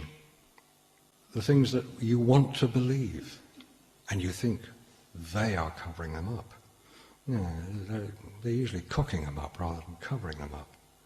They usually make mistakes and try to cover their backs. That's why I try to stick to the photographs and look at the evidence from the photographs, because they're irrefutable. These are signed NASA. So things like that, the story of Ed Mitchell, the story of Neil Armstrong, they're very plausible, but I can't give much credence. Gentleman here. Yeah, thank you. Looking at the history of conspiracy theories, and I think there's something on television at the moment actually tonight. What's happened recently is that conspiracy theories happened quite soon after. So 9/11, the date about what's happening. But it seems with the moon landings that things didn't get placed until the early 80s. And I'm just wondering why that came out at the time, because it's such a huge thing to have in history. Why nothing happened at the time, or did it? Or was it just something quite... I think it's a good point you make, that after 9/11 the conspiracy theories came out very rapidly. Mainly because more people had access to the information through the internet, through television. If you go back to Apollo, how many people were alive when it happened? Muggins here, one of them. We didn't have access to that sort of information. We wanted to believe it. It was a much more innocent time. Also, look at the timing, the context of Apollo. Kennedy, this great charismatic leader, shot a few years earlier. He'd made the challenge that had to be fulfilled. It was almost a sort of Arthurian legend that it had to be fulfilled, no matter what the cost. It cost a lot of money, Apollo, $40 billion in 1960s money. It's about $200 billion today's money, or more. So it was a big, and then they had a war to fight as well. Well, we're doing that at the moment. So there was a lot riding on it. Apollo Apollo was the distraction. Apollo was the feel-good. You've got the Vietnam War, you've got the Cold War, you've got the Russians being nasty. So nobody actually wanted to disprove it. Nobody actually wanted to come along and say, no, it couldn't possibly have happened. Because So when did it actually, that those feelings actually start to happen? So it was the first, wasn't there, in the late 70s with about moon landings? When did the theories first start to really... I first heard of them in basically the early 90s. Now, it may have happened before that. David Percy was the first person I heard discussing it. He published his book Dark Moon in 1999. He'd been writing it for about 8 years before that. And he produced the DVD, What Happened on the Moon, which is a 4-hour documentary about the whole thing, looking at incredible detail at the evidence. Then other authors have come along. There's a German author, Gerhard Wisniewski. His book, One Small Step, is from a German perspective, and he actually went over and interviewed a lot of people in America on both sides. There's Ralph Renee, who wrote the book NASA Mooned America. That was early 90s as well. The first person was probably, oh God, his name's gone. Casing. Bill Casing, who wrote the book $30 Billion Swindle. Not desperately convincing, but it got the thing moving. And what really put it into the public consciousness was the Fox TV special, Conspiracy Theory, Did We Land on the Moon, transmitted in 2001. And that was repeated about 3 months later when everybody got suitably upset about it. And all the Phil Platts of this world, of badastronomy.com, if you want the skeptics version of it all, who are poo-pooing. So there's a big fight going on all the time. There are a lot of websites which say, who are these hoax believers? That's what I'm called, a hoax believer. HBs. Yeah, I can answer one part of your question there actually. There are probably a lot more ordinary people than you would imagine that didn't believe the actual moon landings at the time. My grandparents didn't believe the actual moon landings at the time. I actually watched it myself when it happened. But my question to you, Marcus, is what was the point of hoaxing the whole thing? Was it just about getting a load of money out of the American public for black budget projects, or what was the point? I think when it started, it was quite genuine to attempt to actually land on the moon. I think when it started off, and probably for 2 or 3 years, there came a point when somebody would have said, look, hey, we can get there, but we can't get back. We can't guarantee to get them back. Oh, but President Kennedy said we've got to do it. So they said, okay, well, who are the guys who can convince? Who are the guys who can make it convincing? And we go to Hollywood for that. They can convince you. Are you saying all the money that was collected via tax was actually spent on that then? It would have been spent on the hardware. I mean, $40 billion sounds an awful lot of money, but how much does 400,000 people cost to employ? It's a lot, even in 1960s money. The money didn't go to the moon, the money stayed in America. It was just circulated as tax money. The companies that made the hardware, Boeing made the lunar landers, North American, all the big manufacturing companies, some of them Lockheed, who have amalgamated with others now, they're the people who got the contracts. They're the people who made it. The people who built Mission Control, the people who built Kennedy Space Center, the Vehicle Assembly Building, the biggest building in the world. Yeah, there's a lot of money involved. But it was America demonstrating to the world, having been rather soundly beaten by the Russians, that they were the technological superpower. And it was all up front. They were going to do it. I don't know if there are any Americans in the audience, and if there are, whether you agree with me or not, I don't know. And maybe you'll see me afterwards and we can discuss it. But the Americans like winning. And good on them. They're great people. And they make good films. And good on them. And they spend the money. And they spend it, not necessarily the way we'd all agree, because why keep fleets of nuclear bombs up in the air? I don't know. It's just the way they do it. So yeah, there was money being spent. Okay.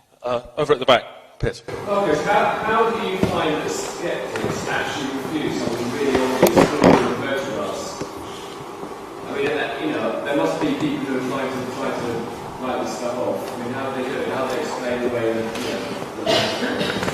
they tend to avoid discussing the photographs. I've yet to meet a skeptic. I use a skeptic to mean somebody who thinks NASA tells the truth. And when I've appeared on a couple of TV programs, and the people who always will start off by being extremely skeptical, who the hell does he think he is, and usually turn around are the camera crews, because they are photographers. They are used to looking at two-dimensional images. That's their job. The skeptics, for want of a better word, are usually astronomers or university lecturers. They're not photographers. As I say, I've yet to meet a photographer who, when I have if they've not come across the subject before and you discuss it, they say, yeah, I understand what you're saying. I see where you're coming from. Yeah, I agree with that. Of course you've got to bracket a photograph. If you've gone to a place you've never been to before, you've got an exposure meter, of course you've got to do it. I mean, how ridiculous not to? Where did they film this? In a studio or somewhere? It's the only place you can get control conditions. Yeah, it was all done in a studio. These are the photographers. Now, the skeptics, the Phil Platts of this world, I think is a philosophy professor in Sonoma University in California. Go to his website, badastronomy.com. That's where he'll tell you all about how bad people like us are. Same with many of the other ones. Red Zero is the other website which will refute all this, but they're not photographers. You come across a photographer who's looked at it, and David Percy is a photographer, and the detail that he goes into is remarkable, and it's never been refuted. The photographic evidence has never been refuted. So the circular argument which says, well, of course we got to the moon, we got the pictures to prove it, doesn't actually stand up to very much scrutiny. Does that answer the question? Kind of. I mean, you find that people tend to throw away, they tend not to look at the specifics and instead tend to say, well, you know, how could they get secret, like try and have different arguments. I talk to people and they'll say that, they'll say, well, they couldn't have possibly done that because it's obvious. They do try to excuse it, yes. But I'm not, I mean, the first question, if somebody starts to have a bit of an argument with me, I'm going to say, are you a photographer? Do you understand cameras? Have you used a Hasselblad? And invariably they haven't, because Hasselblads are quite rare cameras. They're difficult to use. And you say, well, this is your mission, should you choose to accept it. You must go somewhere you've never been before, where the light conditions are unlike anything you've ever been used to. You must wear a spacesuit. You are not allowed a camera with very poor, very high quality film, very poor exposure latitude. You've got no viewfinder, got no exposure meter. You've got to control things manually. You're not allowed to cut any heads off, and you've got to get every photograph perfect. Could you do it? And they'll say, I could do about 50%, yeah. I said, no, you've got to do 100%. No, I couldn't do it. So I'm sorry, I can't go along with the photographs as being a record of Apollo. So there isn't one bad NASA photo, not one bad one? There are, they call them inadvertent shutter releases. And immediately following the famous Man on the Moon photograph, which happens to be numbered 5903, 5904 is a perfectly well exposed picture of Aldrin's backpack. But it doesn't mean anything because it's far too close. It's out of focus. That's an inadvertent shutter release. So of the 121 images taken on Apollo 11, I would say there's about maybe half a dozen which could be considered wrong, badly exposed. But it's the framing of them that's so extraordinary. Can we just take a quick straw poll here, because this will be really interesting. How many people, hands up, believe absolutely the official record that we went to the moon, the photographs are genuine? Hands up, everybody who completely is confident about that. Okay. How many people believe we didn't go to the moon and that they fabricated all of the evidence? And how many people believe that maybe, at the very least, we haven't seen the whole truth of this? That kind of sums it up, really. Yep. We'll take one more question because we have to close. This is tricky. In fairness, this gentleman here has been waiting for a long time. I'm going to go with you.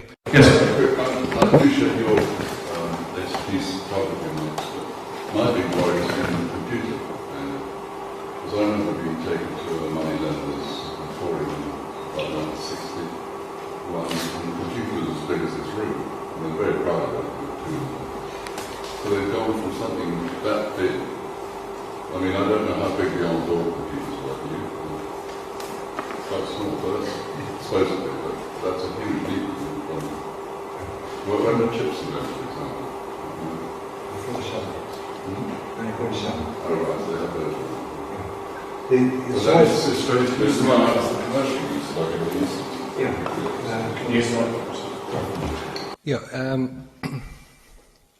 Do I understand the question? It says that computers didn't develop soon enough to be able to manipulate what I'm saying may have been. All those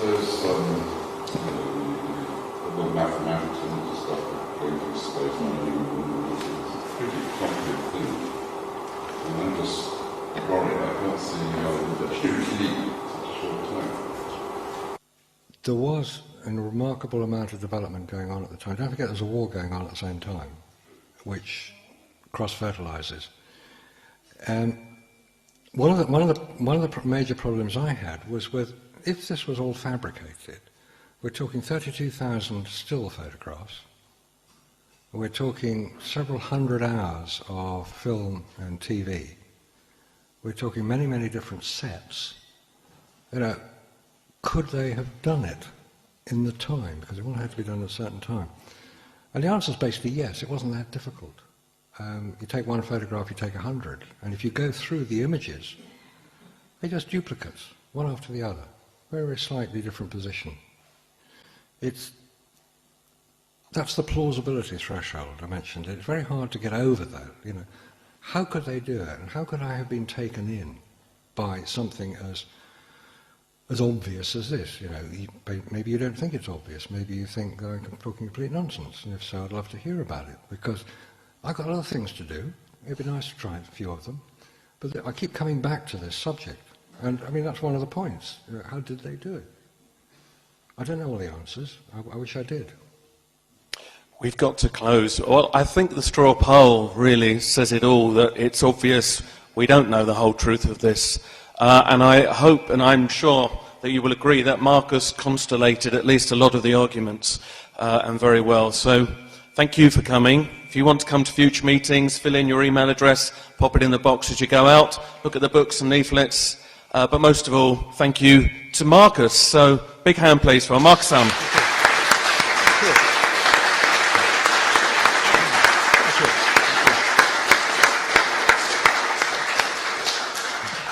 Thank you. Thank you.